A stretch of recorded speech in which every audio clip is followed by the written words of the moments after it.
Bueno, hermanos, en el día de hoy hemos de dar por finalizada esta serie de estudios que se titulan El Reino de los Cielos, y como hemos visto en la lectura, aunque parece que no tiene correlación, en 1 Corintios capítulo 2 hemos de mencionar cosas que, si vamos a ser sinceros, son muy difíciles de entender, de comprender. Podríamos decir que son imposibles de penetrar, dice así el estudio. Estamos enfrentándonos a cosas muy profundas, las cuales nosotros, como simples humanos pecadores que somos, no podemos penetrar. Y yo inmediatamente pensé en el océano, al cual lo poco que conocemos lo conocemos desde arriba. Todavía no existe máquina alguna que pueda llegar hasta lo más profundo del mar, y mucho menos ninguna persona. Y hay textos que hablan de las profundidades de Dios en cuanto a la diferencia que hay entre lo que es Dios y nosotros.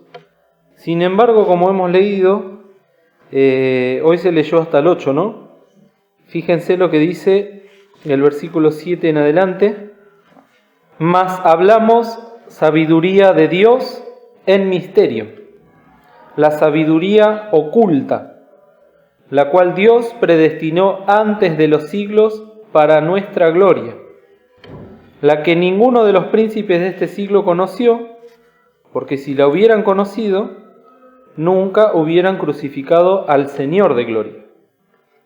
Antes, como está escrito, cosas que ojo no vio, ni oreja oyó, ni han subido en corazón de hombre, son las que ha Dios preparado para aquellos que le aman.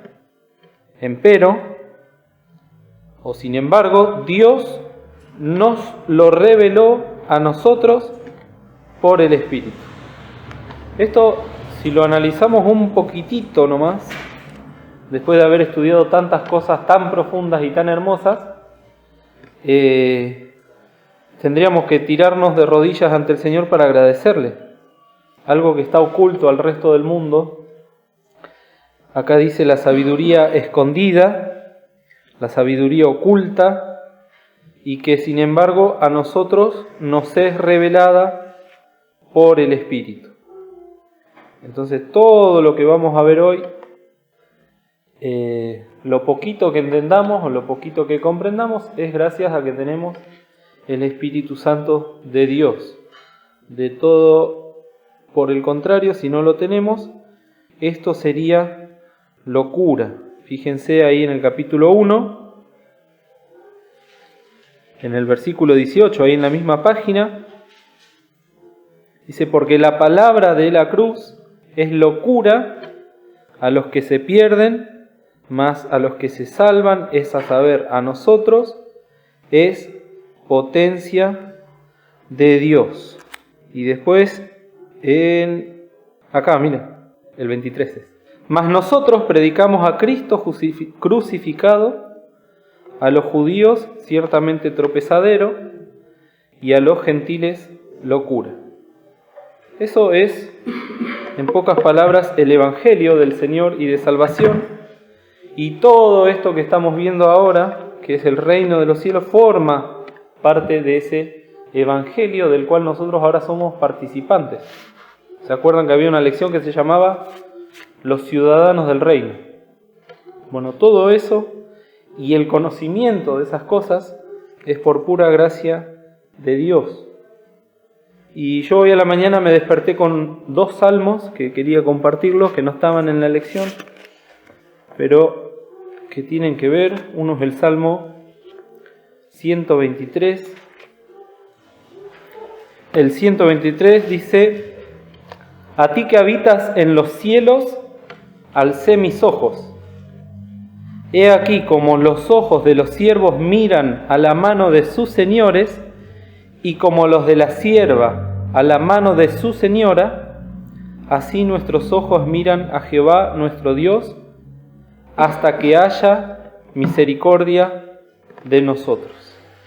Todas estas cosas que estamos viendo que van a pasar, tenemos que tener esta actitud. El Señor está en los cielos y nosotros tenemos que estar mirando hacia arriba, pero con esta actitud de reverencia, como tenían los siervos o los esclavos en la antigüedad, esperando, dice, hasta que haya misericordia de nosotros. Estamos esperando estas cosas, mejores cosas, dice Pablo, y más cercanas a salud.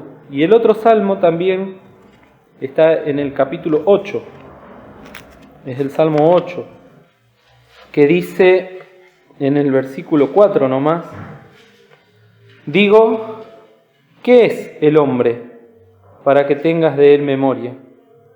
Y el Hijo del Hombre que lo visites.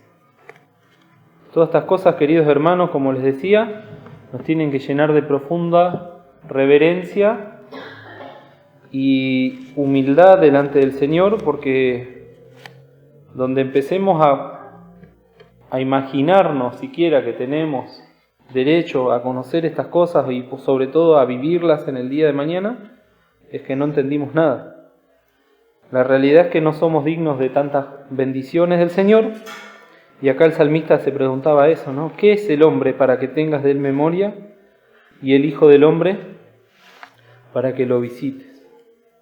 Nosotros en el día de hoy, concluyendo estas lecciones, vamos a ver un poquito más acerca de la eternidad. Así se llama la lección del día de hoy, la eternidad. Y como les decía, es algo tan profundo que cuesta siquiera pensarlo. Porque no nos da el cerebro, no nos da la mentalidad, no nos da la imaginación para entender la eternidad. Podemos llegar a definirla, decir que la eternidad es algo que no tiene principio, que no tiene final, pero ahí nos quedamos, porque nosotros medimos todo en tiempo. La historia de la Biblia está medida en tiempo. Dios la adaptó y creó el tiempo para nosotros, pero Él no necesita tiempo. Y ahora nos está convidando de esa eternidad. Entonces dice que podemos llegar a tener una pálida idea de todas estas cosas, pero que aún así esto es importante y es necesario. Y hay un texto ahí en 1 Corintios, hoy vamos a leer muchos textos porque las definiciones humanas no van a alcanzar nunca para entender estas cosas, pero sí la palabra de Dios nos puede ayudar a entenderlo, si es que tenemos el Espíritu Santo. 1 Corintios 13, el versículo 12, en la página 196, dice, ahora vemos por espejo, en obscuridad, mas entonces veremos cara a cara. Ahora conozco en parte, mas entonces conoceré como soy conocido. Pensemos que esto lo escribía el apóstol Pablo, que de todos los apóstoles fue el que más revelación tuvo de parte de Dios, y incluso llegó a estar en el paraíso. Y sin embargo él era consciente de que ahora, en este cuerpo mortal, Dios le revelaba solo una partecita. De esa partecita a nosotros nos llega otra partecita. Y así a cada uno, como se veía el domingo en la Cena del Señor, le es dado según la medida de la fe que es del Señor. Pero todas esas cosas a nosotros nos hacen bien. Son todas palabras y doctrinas que son o que pretenden ser de parte de Dios santificadoras. ¿Por qué son santificadoras? Porque nos preparan no solo para el día de mañana, para la eternidad, sino también para el presente. En la medida en que nosotros empezamos a entender estas cosas, o las tenemos en nuestra memoria, cuando estamos por ir a trabajar, cuando estamos por ir a estudiar, cuando estamos por hacer cualquier cosa, acordarnos que estamos de paso en el mundo, que nuestra morada es en los cielos, que somos advenedizos, que somos extranjeros, inmediatamente cambia nuestra actitud. Ayer hablábamos y recordábamos un hermano, estuve trabajando con mi hermano Fernando, y recordábamos a un hermano que falleció. Y nos acordábamos que en el velatorio el pastor dijo, la enfermedad no se lo llevó. ¿Quién se lo llevó? El Señor. Inmediatamente cuando uno piensa en eso ya se consuela. y nos cambia toda la perspectiva del sufrimiento, del dolor. La enfermedad no se lo llevó. También lo había dicho un hermano en Cristo que no es de nuestra iglesia, pero también el padre había muerto de una enfermedad y en su estado puso, la enfermedad no se lo llevó. Y una carita sonriente puso. ¿Por qué? Porque él sabía dónde estaba su padre.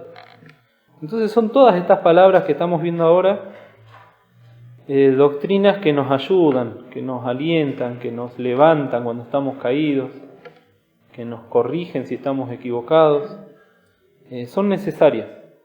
No es solamente conocimiento intelectual, saber un poco más de escatología, de doctrina, porque, como siempre digo, ¿no? Mientras más sabemos, también más se nos va a ¿qué? A demandar. Entonces, guarda con llenarse de conocimiento de las cosas del Señor y después no ponerlas por obra. El Señor decía, ¿no? Si alguno escucha estas cosas y las pone a prueba o las hiciere, le compararé con un hombre prudente. Y ahí da la parábola del hombre que hizo su casa en la arena y el hombre que hizo su casa en la roca. Así que estamos hablando de la eternidad y les compartía también a los distintos instructores. Me puse a repasar un poquito rápido nomás los videos de YouTube de cuando se vio este tema en la pandemia. Y habíamos leído en ese momento un texto que es muy conocido para nosotros, que está en San Juan 3. Los invito a buscarlo. ¿3 o 3? Juan 3. San Juan 3 dice el 16, ¿no? Lo podríamos decir de memoria. Porque de tal manera amó Dios al mundo que ha dado a su Hijo unigénito, para que todo aquel que en Él cree no se pierda, mas tenga vida eterna. Y si damos vuelta a la página, ahí mismo en el 3:36, dice, el que cree en el Hijo tiene vida eterna, mas el que es incrédulo al Hijo no verá la vida, sino que la ira de Dios está sobre él. Esto nos lleva directamente al tema de hoy, porque la eternidad va a pasar. Todas las almas que nacieron en este mundo nacen eternas. Dios las hizo así, después vamos a leer un texto. Ahora, el destino de cada una de las almas de este mundo depende de una decisión. Así nos hizo Dios, con la capacidad de elegir. Y cada uno de nosotros tiene que elegir dónde su alma, su espíritu y su cuerpo han de pasar esa eternidad. Acá el Señor lo reveló de una manera clarísima. El que cree en el Hijo tiene vida eterna. El que no cree en el Hijo no tiene la vida eterna. Entonces, esa elección que nosotros hacemos en vida, mientras tengamos uso de razón, mientras que nuestra conciencia empieza a madurar, por eso se habla de que en determinada edad los niños ya conocen y son conscientes del pecado, como se decía el otro día, también tenemos que saber que se está tomando una decisión que es para vida eterna o para condenación eterna. Condenación eterna, lo tenemos que aclarar, no significa extinción. Una persona que no creyó en el Señor Jesús como su Salvador, su alma, su espíritu y su cuerpo no van a desaparecer. Lo vimos el otro día en el juicio final. Dios va a resucitar a todos. Algunos para vida eterna y otros para vergüenza perpetua, dice ahí en Daniel. Entonces, lo que nosotros ahora decidamos, lo que nosotros ahora elijamos, lo que nosotros ahora afrontemos delante de Dios es lo que nos va a marcar para toda la vida. Siempre me acuerdo cuando era chico, tenía 8, 9, 10 años más o menos, empecé a traer a un chico del barrio, un amigo, acá a la escuelita, y vino bastante, habrá venido unos cuantos meses porque hasta llegó a participar de los ensayos de Navidad. Y de golpe un día me dice, no voy a ir más a la iglesia, esto no es para mí, me dijo. Tenía 9 años, era más chico que yo. Cómo una persona, cuando empieza a tener conciencia, se define. Eso lo dice siempre el pastor. No hay que esperar, no, porque es un chiquito, no entiende. Cuánto más los que somos grandes, ¿no? Si un chico puede definirse, decir, esto no es para mí, o en mi caso, que yo tenía 8 años y entendí que era un pecador y creí en el Señor, cuánto más una persona grande. Pero acá, la eternidad se define, como se dice, aquí y qué, y ahora. Y también se estuvo hablando en las clases anteriores, algo que es importante, que es que esa eternidad, también lo vamos a ir viendo en la clase, define tanto el castigo de las almas que rechacen a Cristo. No va a ser el mismo castigo para todos, aunque todos van a estar perdidos en el lago de fuego ardiendo.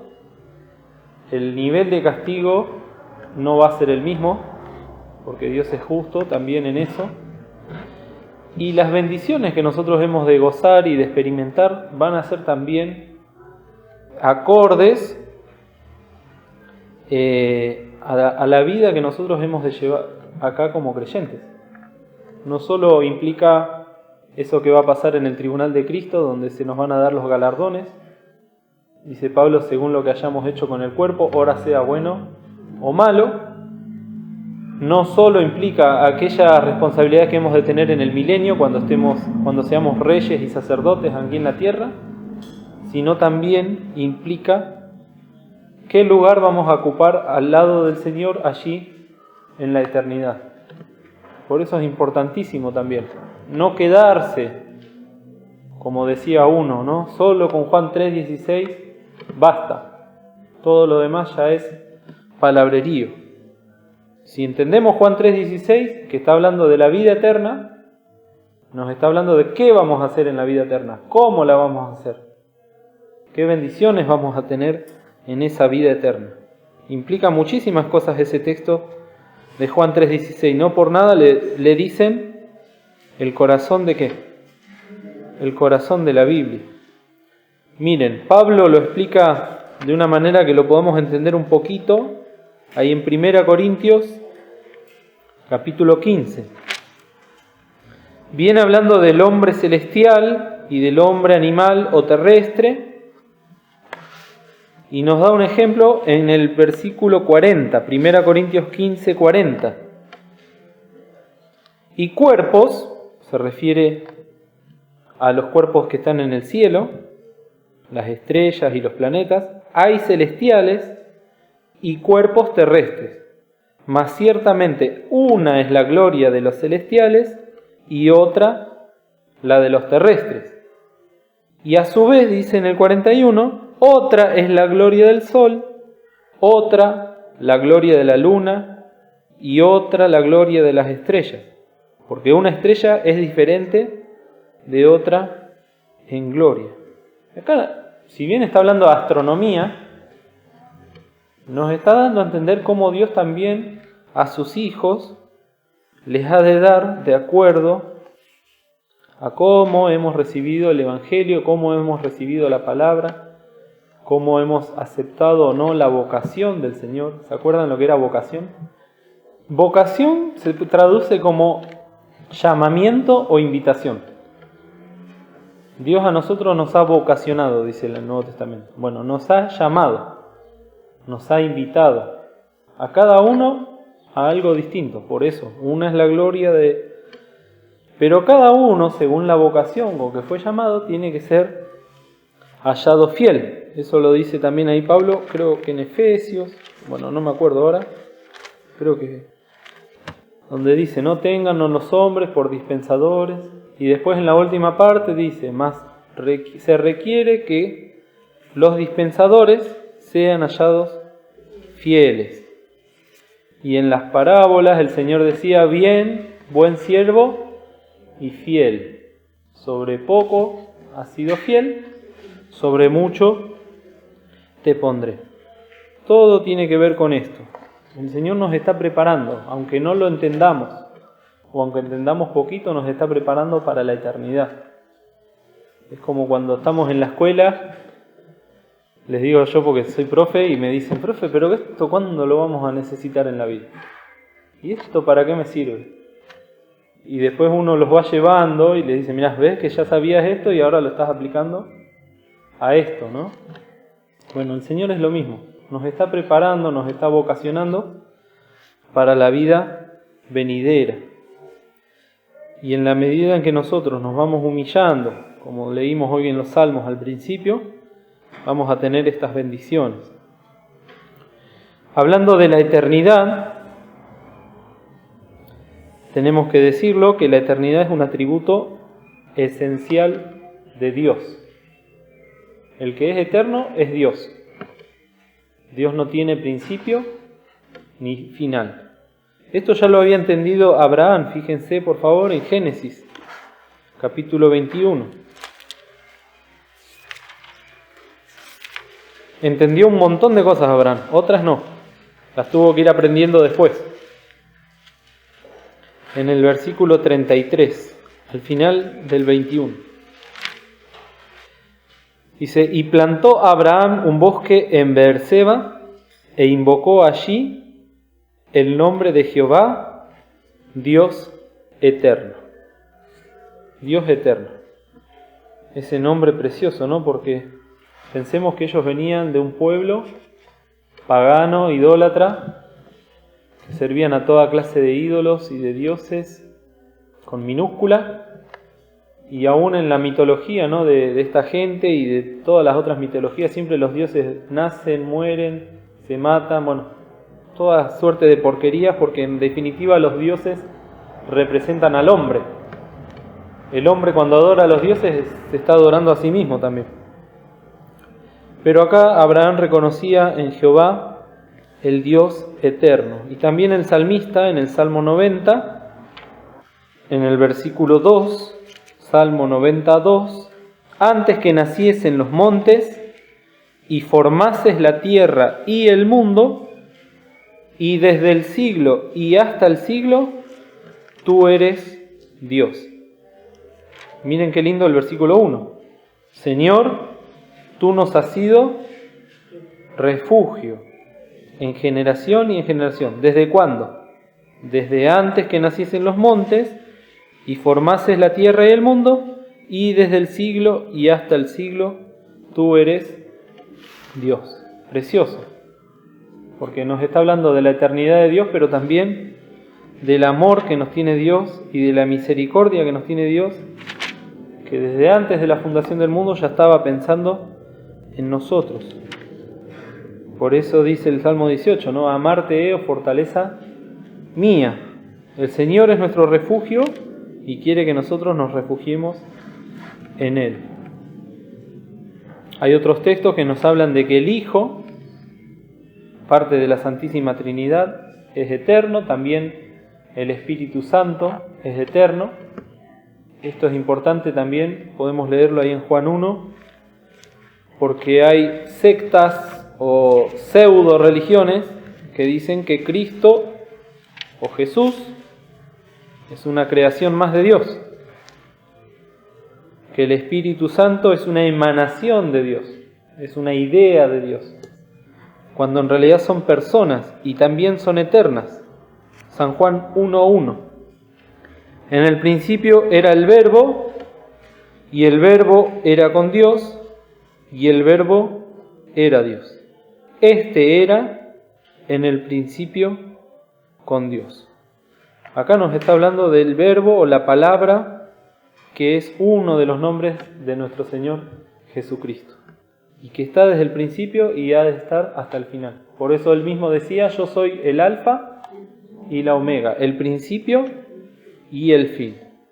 Y respecto del Espíritu Santo, vayamos a Hebreos, el capítulo 9, que cuando nos habla de la obra de Cristo en la cruz, dice en el versículo 14, cuanto más la sangre de Cristo, el cual por el Espíritu eterno se ofreció a sí mismo sin mancha a Dios. El Espíritu eterno es el que obró para que Cristo vaya a la cruz y también para que resucitase de los muertos. El Espíritu Santo entonces también tiene ese atributo esencial de Dios, de ser eterno. Por eso les digo, tenemos que saber estas doctrinas para después defenderlas. Dios es Dios en 3 personas, las 3 personas son iguales, no hay ninguna mayor que la otra, solo hay un orden de prelación y tenemos que saber que todos tienen las mismas cualidades y los mismos atributos: amor, justicia, misericordia y en este caso la eternidad. Ahora, esa eternidad Dios al hombre se la dio, se la legó, se la otorgó. ¿Cuándo? Cuando formó Dios al hombre. Fijemos lo que dice, por favor, ahí en Génesis, en el capítulo 2. Esto que parece hoy en día para muchos, incluso creyentes o que se dicen ser cristianos, todas cosas de fantasía. El Señor Jesús hablaba del Génesis y le daba la autoridad que se merece. Y nosotros también tendríamos que tomarlo así, ¿no? Como que es la palabra de Dios real y literal. Dice en el capítulo 2, versículo 7. Formó pues Jehová Dios al hombre del polvo de la tierra y alentó en su nariz soplo de vida y fue el hombre en alma viviente. Esto es importantísimo porque esa alma viviente viene del Dios eterno. Entonces, desde el momento en que nacemos y Dios nos da el alma, desde la concepción misma, esa alma es eterna. No por mérito del hombre, sino porque Dios la dio. Cuando una persona fallece, ¿qué hace? Expira el alma, el aliento que Dios le da. Ahora no lo recuerdo bien, no quiero explicarlo mal, pero el último salmo dice: toda alma que respire, alabe a Jehová. Y esa palabra ja también en hebreo es un sinónimo de aliento. Y todo lo que respira cuando muere, en el último momento, sea la persona más atea del mundo, alaba a Jehová con ese suspiro. Es impresionante lo que Dios preparó y que después dice que incluso toda rodilla se ha de doblegar. Pero ahora lo que vemos acá es que Dios entregó al hombre vida eterna. Cuando el hombre estaba en el jardín de Edén, tenía la posibilidad de no morir porque Dios había hecho al hombre a su imagen y semejanza. Lamentablemente, ahí en el capítulo 3 de Génesis, el hombre peca y se produce la muerte. ¿Cómo se puede definir muerte espiritualmente hablando? ¿Qué quiere decir muerte? Es una sola palabra: separación. Cada vez que nosotros queremos entender la muerte es eso, es separación. Está la muerte física, porque el alma y el espíritu abandonan el cuerpo, ese cuerpo que es tierra y es barro y es polvo, se queda, y el alma y el espíritu van ya inmediatamente al destino que eligieron en vida, ya sea el cielo, como hemos dicho, o el infierno. Lo cierto es que esa eternidad no se acaba en el hombre y es la que nos lleva a tener una eterna unión con Dios o una eterna separación. La muerte eterna es eterna separación de Dios. Es tristísimo. Agotadas, como hemos visto en todas estas lecciones, todas las oportunidades que Dios le dio al hombre, ya está. No podés estar cerca de Dios por la eternidad. Eso es la muerte eterna. Que duele más eso que el lago de fuego, que el crujir de dientes y que todos los otros castigos. Estar separado de Dios para siempre es el peor de los castigos y por el contrario, la mayor de las bendiciones para aquellos que hemos creído. Estar cerca de Dios. Es lo que Él quiso, es lo que Él deseó, unirnos a Él y nosotros, Él a nosotros y nosotros a Él. ¿Qué va a pasar en la eternidad? Cuando ya se hayan acabado todas las cosas, cuando ya no esté la tierra, cuando ya no esté el cielo que conocemos ahora, recién ahí vamos a poder hacer aquellas cosas que ahora, por culpa del pecado, no podemos hacer. Esto Pablo también lo tenía muy claro. Fíjense por favor en Romanos 7. Romanos capítulo 7, página 176. Dice en el versículo 18: y yo sé que en mí, es a saber, en mi carne, no mora el bien, porque tengo el querer, mas efectuar el bien no lo alcanzo. Porque no hago el bien que quiero, mas el mal que no quiero, este hago.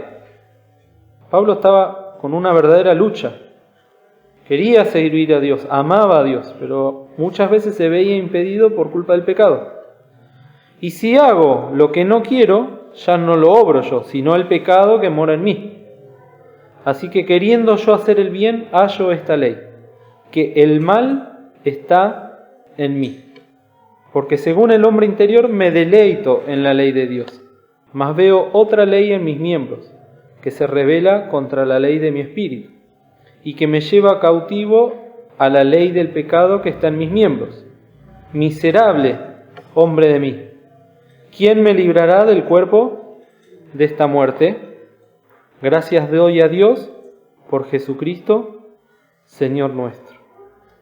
Que después dice también ahí en el capítulo siguiente, que hacemos más. Fíjense en el 37. Antes, en todas estas cosas, hacemos más que vencer por medio de aquel que nos amó. Entonces, esa contradicción que llevamos nosotros hasta el día que partimos, debería, lo digo en potencial, ser una lucha espiritual. Hay quienes se entregan a esa lucha, se dan por vencidos. Ya está, yo soy pecador, yo soy carnal, no puedo, y se dejan vencer. Hay quienes ven el conflicto y acuden al Señor. ¿Quién me librará del cuerpo de esta muerte? Pablo sabía que él por sí solo no podía. Y por eso dice, gracias doy a Dios, ¿por quién? Por Jesucristo. Y en el capítulo siguiente dice, no hacemos más que vencer por medio de aquel que nos amó. Entonces esta también es una palabra que nos lleva al día a día. Cuando estemos en la eternidad se va a acabar esta contradicción tan triste, tan miserable como dice acá. Mientras tanto el Señor nos tiene que ayudar. Él ayuda nuestra flaqueza. Es precioso esto también, porque nos habla de victorias en medio de tanta tristeza, victorias en medio de tanto pecado. Tenemos la posibilidad de vencer. No seas vencido de lo malo, creo que está ahí en Romanos 12, el último versículo de Romanos 12. No seas vencido de lo malo, mas vence con el bien el mal. Ahí está. Sabemos que tenemos pecados, sabemos que somos carnales, pero eso no significa que no podemos vencer, que nos tenemos que entregar, que tenemos que sentirnos derrotados. Al contrario, toda esta experiencia nos tiene que llevar a la victoria. No seas vencido de lo malo, mas vence con el Señor el mal. Cuando estemos en el cielo, cuando estemos con el Señor, recién ahí vamos a poder experimentar una santidad perfecta. ¿Por qué perfecta? Porque va a ser sin contradicciones, sin un cuerpo de pecado. Fíjense por favor en Apocalipsis 22. Después, dice Apocalipsis 22:1, después me mostró un río limpio de agua de vida, resplandeciente como cristal, que salía del trono de Dios y del Cordero. En el medio de la plaza de ella y de la una y de la otra parte del río estaba el árbol de vida, lo vimos la semana pasada, que lleva 12 frutos, dando cada mes su fruto, y las hojas del árbol eran para la sanidad de las naciones. Y no habrá más maldición, sino que el trono de Dios y del Cordero estará en ella y sus siervos le servirán. Y verán su cara y su nombre estará en sus frentes. Recién acá se va a poder cumplir la santidad perfecta. Recién acá ya no va a haber nada que tenga que ver con el pecado, con la tristeza, con el dolor, con la muerte. Tenemos que esperar, pero va a llegar. El Señor puede venir hoy mismo a buscarnos y ahí se va a acabar todo este sufrimiento que ahora nos provoca y nos produce el pecado. Pero lo que tenemos que saber es que esta va a ser una eternidad activa. ¿Qué quiere decir eternidad activa? Que no vamos a ser entes quietos, entes eternos, contemplando al Señor, sino que el Señor quiere que estemos al lado de Él y que, como dice acá en el versículo 3, y sus siervos le servirán. Eso es precioso, ¿no? Si nosotros anhelamos a servir al Señor ahora, el Señor también nos va a dejar servirle en la eternidad. Él está viendo nuestro corazón, está viendo las intenciones del corazón. Y verán su cara y su nombre estará en sus frentes. Como va a ser algo eterno, también es algo que no tiene límites. El crecimiento espiritual de nosotros no va a tener techo. Vamos a entrar al cielo de una forma y se nos enseña la palabra de Dios que vamos a ir creciendo en comunión, en conocimiento, en santidad. Va a ser algo hermoso. Al punto tal que Pablo dice, ¿no?, que estas cosas exceden a todo conocimiento. Pero Dios está queriendo que nosotros las creamos y después las anhelemos.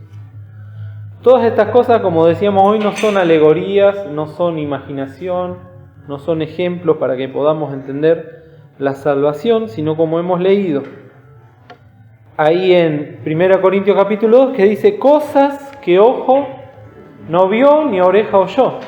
Dice cosas. Van a ser cosas concretas. Lo que nosotros vamos a vivir, a hacer en el cielo. No van a ser imaginaciones o ideas, sino que va a ser bien real lo que nosotros hemos de experimentar con el Señor. Cada uno va a tener asignada alguna función, cada uno va a tener más gloria que otro, no lo sabemos, en el sentido de qué le va a tocar a cada uno, pero son cosas que las vamos a poder ver y palpar. Recordemos que vamos a tener cuerpo glorificado, vamos a tener un cuerpo que se puede tocar. Y todo eso por eternidad, sirviendo y conociéndole al Señor, como hemos leído ahí en 1 Corintios 13, ¿no? Ahora vemos en parte, después le vamos a ver cómo Él es. Fíjense también ahí en 1 Juan 3. No estaba en el estudio, pero me acabo de acordar. 1 Juan 3. Mirad cuál amor nos ha dado el Padre, que seamos llamados hijos de Dios. ¿Qué es el hombre? Pensemos en el Salmo 8. Por esto el mundo no nos conoce, porque no le conoce a Él.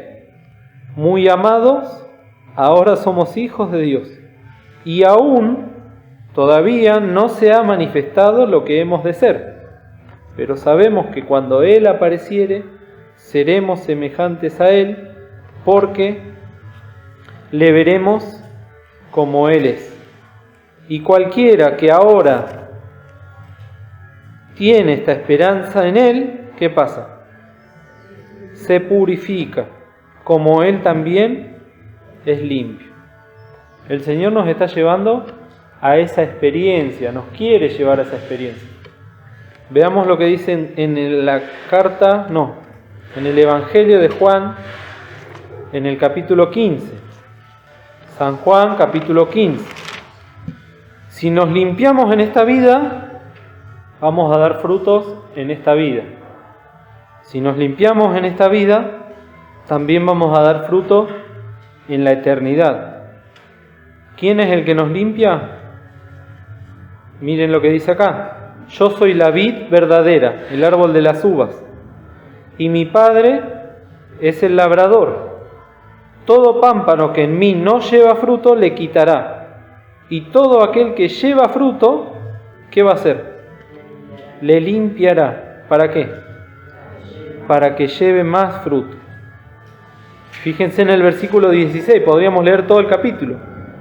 No me elegisteis vosotros a mí, mas yo os elegí a vosotros, y os he puesto para que vayáis y llevéis fruto, y vuestro fruto permanezca eternamente, para que todo lo que pidiereis del Padre en mi nombre, Él los dé. Esa relación hermosa que quiere tener el Señor con nosotros, ¿no? Es como el labrador, justamente, que hay una parábola en el Antiguo Testamento que iban a cortar la viña porque no daba fruto, y el siervo que pidió que le dé más tiempo, la voy a estercolar, le voy a poner abono para ver. Bueno, así es el Señor con nosotros, nos tiene paciencia, no nos quiere quitar, porque después dice, ¿no? El pámpano que no lleva fruto es quitado, es quemado. Acá el Señor nos quiere ir limpiando para que llevemos más fruto. Los que saben un poco de jardinería saben, ¿no? Que cuando un árbol empieza a hacerse de muchas ramas, muchas hojas, hay que podar para que las buenas ramas den buenos frutos y así no se echa a perder el árbol. Y acá, queridos, miren, yo me lo dibujé. Abajo de la palabra limpiarás dibujé algo, no sé si se lee. ¿Quién llega a leer ahí? Una crucecita. ¿Por qué dibujé una crucecita ahí abajo? ¿Cómo nos quiere limpiar el Señor?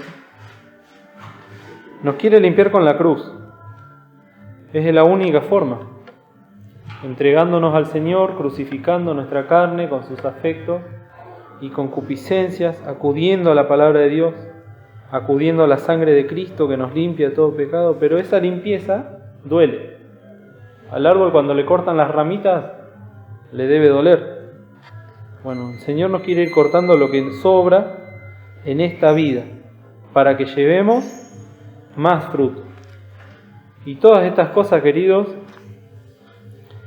el salmista decía, son cosas demasiado sublimes y parecen inalcanzables. Es muy probable que parezcan inalcanzables, porque estamos en este cuerpo de bajeza, pero con la ayuda del Señor y del Espíritu Santo vamos a poder por lo menos desearlas y anhelarlas. Eso es lo que quiere el Señor ahora, ¿no? Que las anhelemos. Yo ya no quiero pecar más, Señor, no porque me quiero morir, sino porque quiero en esta vida ser santo, serte agradable. Como dice el corito, ¿no? Yo no quiero pecar, ofender a mi Dios, ya no quiero jamás. Santamente vivir es la vida, mejor es la vida que agrada y deleita al Señor. Entonces ahora es cuando podemos empezar a alcanzar estas cosas, a experimentarlas, a vivirlas. Volvamos al texto base de hoy, que es 1 Corintios capítulo 2. El Señor nos dio el Espíritu Santo, nos dio el Consolador. Ahí en Juan 15 termina diciendo eso. Y en 1 Corintios 2, el versículo 10 dice, empero Dios nos lo reveló a nosotros por el Espíritu, porque el Espíritu todo lo escudriña, aún lo profundo de Dios. ¿Quién de los hombres sabe las cosas del hombre sino el Espíritu del hombre que está en él? Así tampoco nadie conoció las cosas de Dios sino el Espíritu de Dios. Y nosotros no somos el mundo.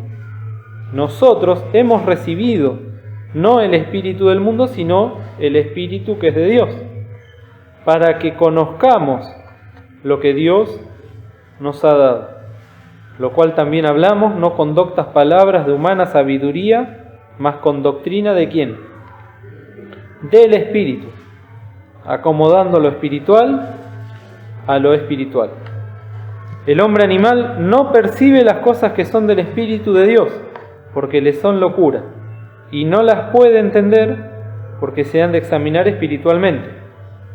Empero el espiritual juzga todas las cosas, mas él no es juzgado de nadie. ¿Quién conoció la mente del Señor? ¿Quién le instruyó? Mas nosotros tenemos la mente de Cristo. Qué precioso, ¿eh? Si, como decía hoy, un poquito nomás que profundicemos en estas cosas, en este vasto mar que es la sabiduría de Dios, vamos a ser ampliamente bendecidos. Que el Señor nos bendiga.